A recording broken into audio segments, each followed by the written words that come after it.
नमस्कार। जीवन में जब भी मुश्किलें आती हैं तो एक सवाल उठता है।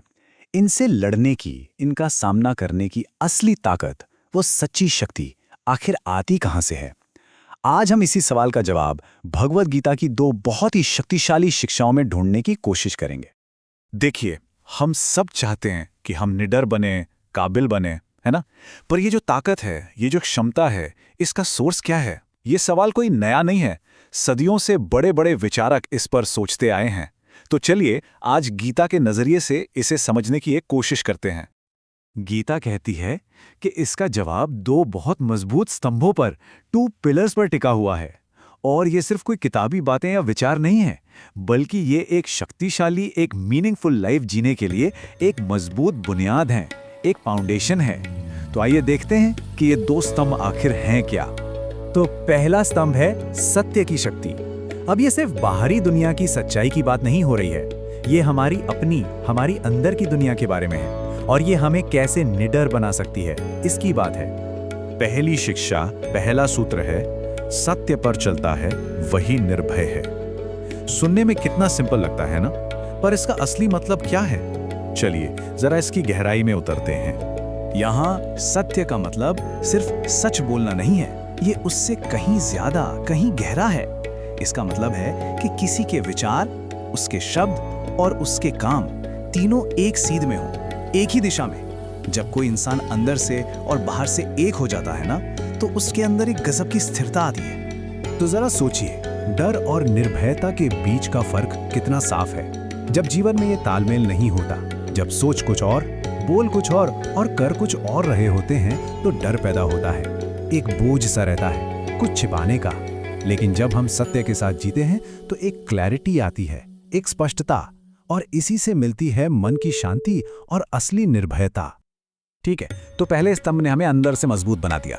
अब सवाल यह है कि इस अंदर की ताकत को बाहर की दुनिया में कैसे इस्तेमाल करें, और यहीं पर आता है हमारा दूसरा स्तंभ, कर्म का सिद्धांत।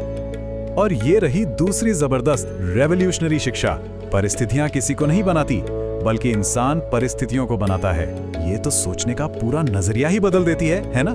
इसका सीधा मतलब है कि हम जीवन के शिकार नहीं, विक्टिम नहीं है, बल्कि हम अपने जीवन के आर्किटेक्ट हैं। हम खुद उसे डिजाइन करते हैं। तो सवाल उठता है कि कोई अपनी परिस्थितियां बनाता कैसे है? वेल, ये कोई जादू नहीं है, ये 3 आसान स्टेप्स की एक प्रोसेस है। सबसे पहला स्टेप है हमारा दृष्टिकोण, हमारा पर्सपेक्टिव, कि हम किस सिचुएशन को देखते कैसे हैं।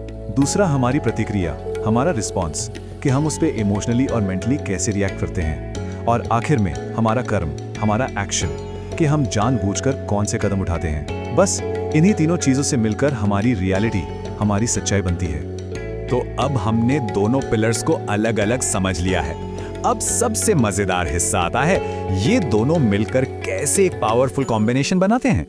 ये अलग अलग नहीं हैं, बल्कि एक दूसरे को पूरा करते हैं, एक दूसरे को मजबूत बनाते हैं। इसको ऐसे समझ सकते हैं, सत्य दिशा है और कर्म यात्रा है। कितना खूबसूरत है ना? सत्य एक कंपास की तरह है जो सही रास्ता दिखाता रहता है, और कर्म वो कदम है जो उस रास्ते पर उठाए जाते हैं। तो फिर सत्य कर्म को ताकत कैसे देता है? जरा सोचिए, जब किसी के पास सत्य का एक क्लियर कंपास हो, तो वो बिना डरे बड़े और साहसी फैसले ले सकता है।